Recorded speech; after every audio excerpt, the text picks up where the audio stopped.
Bueno, hemos visto las partes más importantes del retrato y de la narrativa etnográfica y también cómo aproximarnos a las personas. Ahora, en este módulo, vamos a hablar de una parte muy importante también, que es la ética fotográfica. Hemos de tener en cuenta que cuando viajamos estamos metafóricamente dentro de la casa de alguien. Un país, una comunidad, una cultura nos está acogiendo y debemos cumplir ciertas normas de convivencia y ciertos valores éticos básicos que vamos a repasar a continuación. Es por ello que el cuidado en el comportamiento propio se vuelve algo esencial y además cuando hablamos de fotografía de personas, esto es aún más importante. Te voy a exponer mi punto de vista sobre algunos de los aspectos más sensibles de la ética fotográfica en cuanto a los retratos y el trato con las personas. Lo primero de todo y lo más esencial es el respeto a los códigos culturales. Aquí volvemos a lo mismo que habíamos hablado en módulos anteriores y es el hecho de tratar de apartar nuestro etnocentrismo a la hora de juzgar lo que está ocurriendo en un contexto determinado y visibilizarlo dentro de la narrativa propia de la cultura que estamos visitando. Como ejemplos podríamos poner el ya comentado de los azotes a las mujeres Hammer en este ritual del salto del toro. Puede ser difícil de presenciar, pero debemos, mientras estamos en esta cultura que es ajena a la nuestra, al menos respetar lo que allí está ocurriendo mientras hacemos nosotros nuestro trabajo de documentación. De esta forma podremos tener una actitud más aséptica y más objetiva. Se me ocurre otro ejemplo, que es este que os muestro en esta imagen. Se trata de un adivino de los Himba, en un poblado del sur de Angola. Los adivinos Himba hacen uso de las tripas de cabra para ver el futuro. Y en este caso estaban tratando de ver si en los próximos días iba a llover. Pues bien, para ello mataron una cabra, la abrieron y estaba este adivino tratando de descifrar entre las tripas qué es lo que iba a ocurrir a nivel meteorológico los días siguientes. Esto puede ser un poco impactante de documentar e incluso puede haber a quien le afecte este tipo de comportamientos, pero no debemos olvidar nunca el hecho de que estamos siendo invitados a presenciar algo así y debemos mostrar este respeto a la cultura y a todos los códigos que la envuelven. Un aspecto que suele ser bastante polémico a la hora de documentar culturas tradicionales es la desnudez. Las fotos de desnudos entraman mucha complejidad que va desde el momento y el punto en el que se tomaron, con todo el contexto, hasta el lugar donde se exponen. Iremos paso a paso viendo todo esto, pero lo primero que hay que decir es que el desnudo es un concepto cultural. No es lo mismo el desnudo en una sociedad que en otra. Por ejemplo, esta foto que veis es de una mujer cubal en Angola también, y la historia que hay detrás de esta fotografía es que yo iba en el coche haciendo un trabajo de documentación para un libro sobre Angola y me faltaba fotografiar a una mujer con el atuendo tradicional de los Mukubal. La vi en el arcén y paré el coche para preguntarle si podía hacerle una fotografía. Me dijo que sí y tomé esta fotografía que estáis viendo aquí. Es una fotografía que podríamos catalogar de desnudo, pero realmente esto es relativo, puesto que para esa persona ella no va desnuda, porque lleva este cinto de esparto en torno a los pechos, que es lo que es su ropa, su indumentaria. Seguramente si le retirásemos esa cinta, sí que se consideraría a sí misma como desnuda y quizá tendría cierto pudor a ser retratada. Tened en cuenta que es una persona a la cual yo no conocía de nada y no se negó a que le hiciese la fotografía. No existe ese concepto universal de desnudez y de pudor que a veces parece que predomina, pero es simplemente por ese efecto etnocéntrico que nos hace creer que este criterio de desnudez es universal. Esto es algo que hay que tener en cuenta. Tomar una fotografía que bajo nuestra percepción puede ser un desnudo, a lo mejor no lo es realmente. Es por ello que primero debemos tener en cuenta si esa imagen ha sido tomada con consentimiento, como debería ser, si ha sido tomada en un contexto cotidiano y si es la indumentaria habitual de ese grupo humano. Esto disiparía todas las dudas a nivel moral de si en esa fotografía está bien que la persona esté desnuda o no. Otra cosa, otro aspecto, sería dónde se expone esta fotografía. Como sabemos, a día de hoy en muchas redes sociales no se pueden exhibir desnudos, no se pueden mostrar pezones femeninos, por lo tanto estaríamos limitados a la hora de difundir este trabajo en muchos ámbitos. Tampoco es lo mismo mostrar esta fotografía en un museo que formando parte de un libro. Con lo cual aquí hay que analizar el momento en el que se toma la fotografía y dónde se va a exponer. Existe otro tema bastante sensible y controvertido, que es el de las fotografías a niños. Aquí tenéis una imagen del famoso niño etíope de ojos azules, de Agushen. Este niño, que tiene el síndrome de Waardenburg, se destaca por tener estos ojos de color azul intenso, y es lo que le ha llevado a la fama. De hecho, en internet se puede encontrar prácticamente fotos de todas las edades por las que ha pasado este niño. Hay cierta polémica respecto a si se debería fotografiar a niños en este tipo de expediciones, si se debería pagar o no por hacer fotografías a los niños, y aquí, como siempre, creo que hay que ir a cada caso en concreto. Considero que hay momentos en los que no hay nada de malo en abonar una cantidad por una fotografía, incluso a un niño, y en otros casos en los que obviamente está claro que no debería hacerse.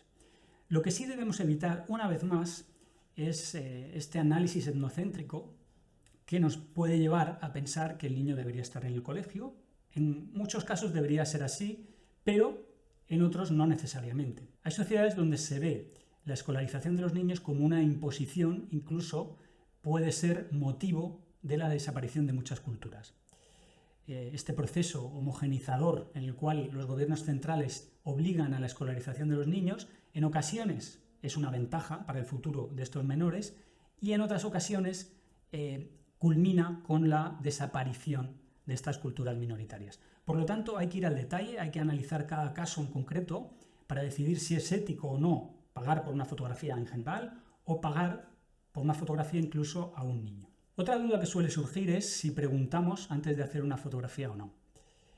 Yo os diría que la respuesta corta es sí, pero depende. En general creo que hay que preguntar antes de hacer una fotografía porque eso nos da la legitimidad ética para poder realizar la foto, pero hay ocasiones en las cuales si preguntas pierdes la fotografía. Esta imagen que veis aquí la tomé en el sur de Etiopía, en Kibish, y es una foto que si yo hubiese preguntado, pues ya no existiría, habría perdido esa imagen. Estaba yo tomando una cerveza en este bar y estaban la madre y el hijo apoyadas en la ventana mirándome con esta cara que veis en la imagen, de total asombro. Entonces yo quería plasmar en ese momento estas miradas de curiosidad que tenían los dos. Me agaché tranquilamente, despacio, a recoger mi cámara, directamente enfoqué e hice el disparo. Posteriormente sí me acerqué a ellos y les dije que les había hecho una foto, que les parecía. Y en este caso pedí permiso después, una vez que ya estaba hecha la fotografía, porque si no, no habría obtenido la foto tal cual la estáis viendo. A lo mejor le habría dado vergüenza, habría cambiado de posición, al niño se le habría caído el tomate que tiene en la mano y la imagen ya no sería la misma. Por lo tanto, creo que hay que pedir permiso para hacer las fotografías, pero en determinadas ocasiones, cuando veamos que vamos a perder algo importante de la escena, podemos pedir el permiso a posteriori. En este otro ejemplo pasaba lo mismo, yo iba caminando por la selva de Papúa Occidental y tenía a esta madre con el niño a hombros que me iban siguiendo. Al principio me di la vuelta, lo miré y dije, qué buena escena para una fotografía. Pero claro, si saco la cámara, pregunto y se pierde un tiempo que modifica incluso la expresión de las personas. Decidí hacer lo mismo, girarme rápido, hacer la foto y luego enseñársela. Y no hubo ningún problema. Aquí tenemos dos opciones, o hacer posados o hacer robados. Cada una de las opciones tiene sus pros y sus contras. Cuando hacemos un posado sabemos que tenemos al modelo, al sujeto, en la posición perfecta, con la mejor luz, en el mejor contexto y podemos tener también la mirada directa a cámara. A mí me gusta mucho la mirada a cámara, pero bueno, esto ya depende del estilo de cada uno. Sin embargo, con un robado tenemos que improvisar, tenemos que jugar con los elementos que hay en el entorno y no controlamos todos los aspectos. Y esto puede hacer que quizá el resultado final no sea tan bueno. Sin embargo, la parte positiva es que en un robado tenemos espontaneidad, que es algo que en un posado nos falta. Para mí, la mejor forma es mezclar ambos conceptos y hacer lo que yo llamaría un robado con sentido. Es decir, estás haciendo una fotografía robada a alguien que sabe que se la estás haciendo y que consiente ese acto. Para conseguir esto, normalmente se requiere tiempo. Cuando tú llegas con tu cámara a una población, expones con honestidad cuál es tu intención y ya saben que estás ahí, según van pasando las horas se van acostumbrando a tu presencia, saben lo que quieres, se acostumbran a la cámara, a que estés haciendo fotografías. Cuando el día a día va transcurriendo, al final estas personas saben que estás por ahí y que vas a hacer las fotos en las ocasiones que estimes oportunas.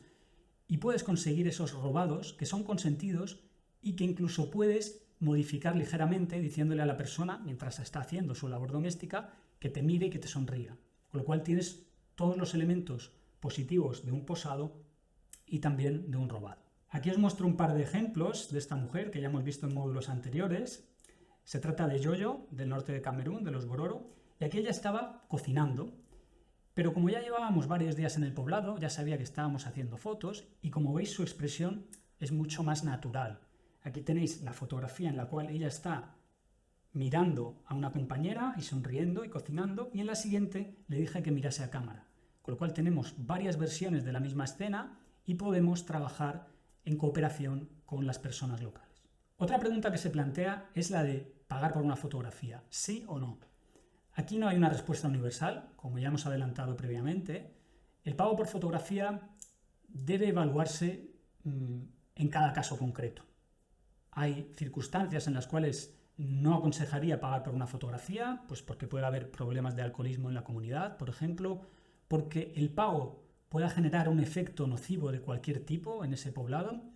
Y hay otros casos en los cuales creo que es necesario pagar por una fotografía porque hay alguien dedicándonos su tiempo, cediéndonos su imagen, y esto en cualquier parte del mundo creo que debería ser compensado siempre y cuando las circunstancias hagan que sea un pago justo, por un lado, y que no perjudique a ninguna de las partes.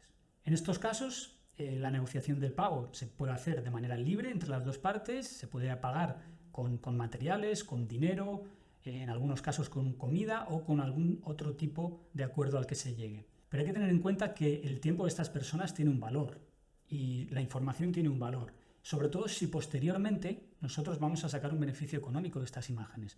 Es de justicia pagar, para no caer en cierto grado de explotación, a las personas que facilitan nuestro trabajo, del mismo modo que se paga a un guía o a un conductor en nuestra expedición. Hay que estar preparados también en determinadas ocasiones cuando queremos abarcar toda la narrativa de alguna cultura milenaria con tradiciones arraigadas que a veces son crudas.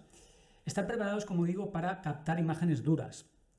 Aquí en esta imagen veis en un poblado Hammer, cuando nos ofrecieron la cabeza de una cabra en un cuenco de calabaza, la acababan de degollar y nos la ofrecían como bienvenida. Esto forma parte de la cultura y al formar parte de la cultura debemos contarlo también. Nuestra sensibilidad puede ser mayor que la de personas que están más acostumbradas a tratar con la muerte de personas, de animales, y esto no debe limitar, bajo mi punto de vista, nuestro trabajo, con lo cual debemos ser capaces de relativizar todas estas escenas. Lo mismo ocurre con el caso ya comentado de las mujeres Dani a las que le faltan los dedos, incluso en el caso de que pudiésemos documentar el proceso en el cual se automutilan las falanges. Hay multitud de ejemplos de este tipo de imágenes. Aquí podéis ver a un niño surma bebiendo sangre. Hay que estar preparado para esto. Y de nuevo aquí es importante la documentación previa para saber qué nos podemos encontrar y estar psicológicamente preparado para documentar este tipo de imágenes. Por último, un tema muy importante también es la legislación sobre derechos de imagen.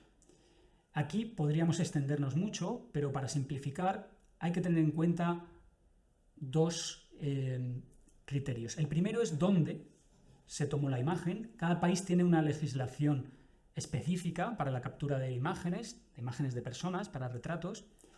Os dejo en la documentación adjunta a este vídeo un listado de cada uno de los países del mundo, cómo funcionan a nivel legal respecto a la toma de imágenes.